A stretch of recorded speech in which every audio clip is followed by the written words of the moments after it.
Ito idol yung nangyaring aksidente dito sa Santa Maria Bridge sa lalawigan ng Isabela, na kung saan isang kabaro natin yung nahulog sa tulay at kasama yung apat na iba pang sasakyan.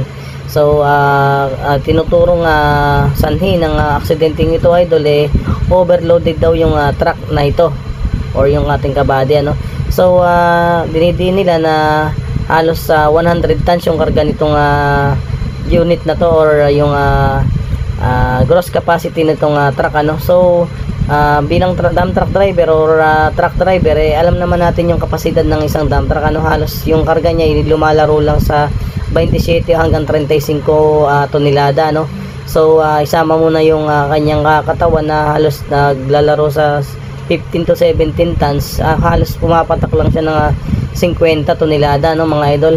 So tingnan natin yung insidente ng kanyang pagkakahulog. So ayan mga idol, medyo pinabilis lang natin yung flow ng camera So banayad lang kanyang takbo at dahan-dahan naman. So syempre pagka tayo ay loaded, alam naman natin yung mga driver, dahan-dahan lang ang ating patakbo. So doon sa may bandang unahan ng portion ala nang kaano-ano bigla na lang talagang lumubog yung pinaka portion na yon. So ano masasabi mo idol?